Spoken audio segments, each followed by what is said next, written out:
1년만 기다리시면 1년 뒤에 다세대 주택 시장도 아파트 시장과 똑같이 급변해서 상승을 맞이할 겁니다. 왜 지금 다세대 주택을 매도하면 안 되는지 그 이유를 부동산 고민 문자로 자세하게 보내주시면 추첨을 통해서 여러분들에게 월수금 정확한 해답으로 찾아뵙도록 하겠습니다.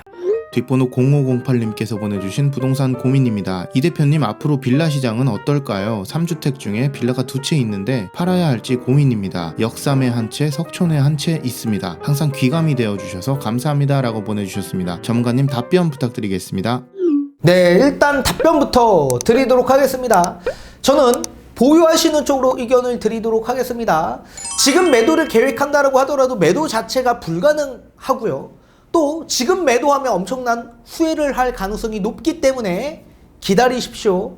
딱 1년만 기다리시면 1년 뒤에 다세대 주택 시장도 아파트 시장과 똑같이 급변해서 상승을 맞이할 겁니다.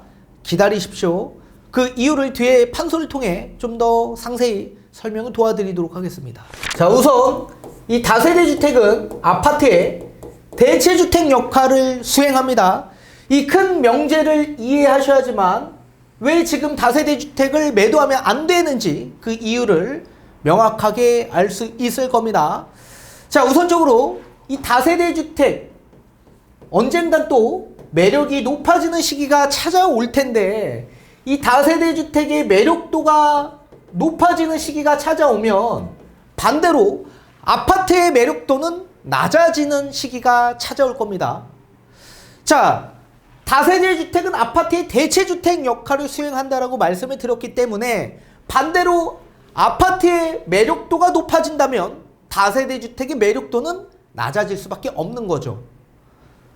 자, 그렇다면 다세대 주택의 매력도가 높아진다라고 한다면 아파트의 매력도가 낮아지는 시기가 찾아와야지만 매력도가 높아지는 건데, 그 첫 번째는 아파트에 따른 가격적인 부분에 있어서 고점에 대한 인식이 높아지는 시기가 찾아올 때, 그 시기에는 아파트가 아닌 다세대 주택으로 수요가 많이 유입될 수밖에 없을 겁니다. 이거는 매매뿐만 아니라 전세, 월세 가격 또한 마찬가지, 고점에 대한 인식이 커지면 커질수록 다세대 주택의 매력도는 높아질 수밖에 없는 거죠. 두 번째, 아파트에 따른 전세가율이 낮아지는 시기가 찾아온다면 투자자 입장에서는 투자 금액이 굉장히 많이 들어갈 수밖에 없는 구조가 나옵니다. 그렇다면 수익률이 적어질 수밖에 없는 상황이기 때문에 아파트로 유입되기가 쉽지만은 않은 상황입니다. 따라서 다세대 주택의 매력도가 더 높아질 수밖에 없는 구조가 나올 수밖에 없는 거죠. 또 세 번째, 세금적인 부분에 있어서 중과 적용이 지속적으로 되어 온다면 아파트의 매력도는 떨어질 수밖에 없을 겁니다.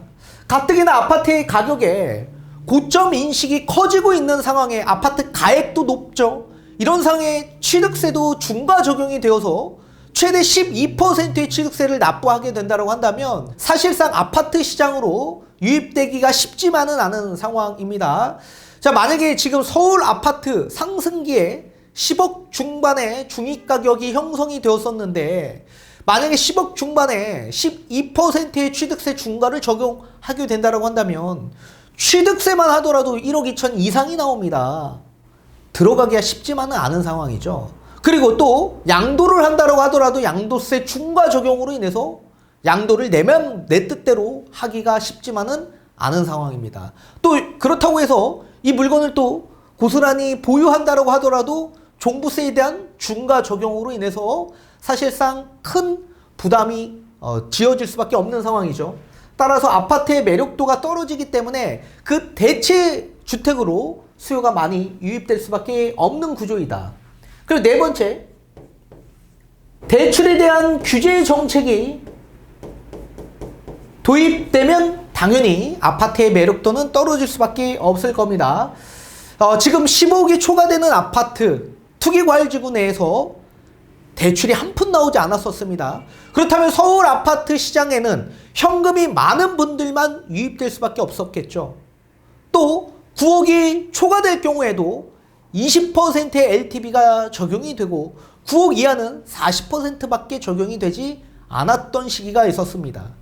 또 여기에 DSR 규제 정책이 도입되고 나서 당연히 연소득이 높지 않으면 대출에 대한 한도가 적어질 수밖에 없는 구조가 나올 수밖에 없기 때문에 가뜩이나 아파트 가격이 높아져서 대출 한도가 많이 나오지 못해 아파트 시장으로 유입되기가 어려웠던 이런 시기가 찾아온다면 다세대 주택으로 수요가 다시 몰릴 수밖에 없을 겁니다. 그리고 다섯 번째, 이 청약 시장에 있어서 경쟁률이 높아져서 시장이 다시 과열되기 시작한다면 수요층들은 다세대 주택 시장으로 다시 유입될 수밖에 없을 겁니다. 자, 서울 아파트 기준에서 본다면 가점이 평균 한 65점에서 70점 이상 돼야지만 당첨이 될까 말까한 수준이었었습니다. 수도권 전반적으로 본다라고 하더라도 평균 60점 이상은 넘어야지만 당첨이 됐었던 시기가 있었었죠. 자, 이렇게 당첨이 되려면 무주택 기간도 많아야 되고, 그리고 청약통장 가입 연수도 길어야 되고, 부양가족도 많아야 되고, 이런 어려움들이 굉장히 많았었죠. 당첨이 되기는 하늘의 별 따기 수준이었었습니다. 그리고 이렇게 청약에 도전하시는 분들 입장에선 기축 아파트를 취득하기는 어려운 분들이 많았었습니다. 그래서 저렴한 분양가를 보고 접근하는 수요층들이 많았는데, 이 청약 시장에 도전해서 만약에 실패하신 분들 입장에서 기축 아파트로 가기에는 워낙 아파트 가격이 높아져서 접근하기가 어렵고, 따라서 이런 분들이 다시 다세대 주택, 저렴한 다세대 주택 시장으로 유입된 그런 분들이 많았었다. 자, 따라서 이런 총 5가지 큰 틀에서 본다면 이런 기준의 아파트의 매력도가 낮아져야지만 다세대 주택의 매력도가 높아져서 가격 상승이 나올 수 있을 거다. 자, 그렇다면 지금 수준에서 한번 본다면 지금 수준은 어떻게 변화되었을까요? 아파트의 가격이 지금 낙폭이 워낙 확대되어 큰 폭으로 하락한 아파트들이 많이 있습니다. 이런 아파트를 보고 저점 매수를 하기 위해 아파트 시장으로 지금 수요가 유입되고 있는 상황이다. 따라서 아파트 가격의 매력도가 지금 더 높아지고 있는 상황이기 때문에 수요층들이 다세대로 접근하기가 좀 어려운 상황이죠. 그리고 또 지금 다세대 주택에서 봤을 때 다세대 주택의 전세가율이 굉장히 낮게 형성되어 있는 상황입니다. 기존에 이 다세대 주택의 큰 장점은 전세 가격이 굉장히 높게 형성이 되었었죠. 우리 주택의 유형을 본다면 다가구, 단독, 아파트, 다세대 주택, 큰 틀에서 보면 이렇게 총 4가지의 주택 유형이 있습니다. 임차 수요가 봤을 땐 단독, 다가구 주택에 들어가기가 굉장히 어렵죠. 또 다가구 주택은 굉장히 오래된 주택이기 때문에 주거 환경이 굉장히 떨어져서 유입되는 수요가 적고, 아파트 전세 가격은 워낙 높아져서 아파트로 들어가기도 어려운 상황에서 다세대 주택으로 수요가 많이 유입이 되었었죠. 그래서 전세 가격이 굉장히 많이 높았었던 게 사실이었습니다. 따라서 전세 가격이 높다 보니까 투자 금액이 굉장히 적었었죠. 5천만 원, 1억 원 이하도 충분히 서울의 좋은 지역에 다세대 주택 투자 목적으로 접근했던 그런 시기가 있었는데, 지금은 전세 가격이 너무 낮아져서 웬만한 지역일 때는 2억 원 이상의 투자 금액을 보셔야만 합니다. 그런데 임대차 시장이 완전히 무너지면서 임대차 계약 진행되기가 굉장히 어렵습니다. 전세 사기에 따른 여러 가지 뉴스와 매스컴들이 계속적으로 나옴에 따라 임차 수요층들이 다세대 주택으로 유입되기가 쉽지 않은 상황이고, 오히려 아파트의 전세 가격의 낙폭이 훨씬 더 크기 때문에 아파트의 전세 수요로 접근하는 수요층들이 늘어나고 있는 구조이죠. 따라서 다세대 주택의 전세가율이 낮아짐에 따라 투자 금액도 많이 들어가고, 또 임대차 시장이 완전히 무너지면서 전세를 다시 맞추기도 쉽지 않은 상황이기 때문에 아파트의 매력도가 더 높아지고 있는 상황이죠. 또 세금적인 부분에 있어 중과 적용도 규제가 전부 다 완화되었습니다. 아직까지 지방세법이 개정되진 않았지만 이미 소급 적용하도록 되어 있기 때문에 취득세도 물론 12%의 취득세도 6%대까지 낮아진 상황이고, 강남 3과 용산을 제외한 모든 지역 일대는 비규제 지역으로 전환이 되면서 3주택부터 중과가 적용이 되어 4%의 취득세를 납부하게 되어 있죠. 따라서 세금적인 규제가 완화가 되었고, 양도세 중과도 비규제로 전환되면서 아예 없어졌다.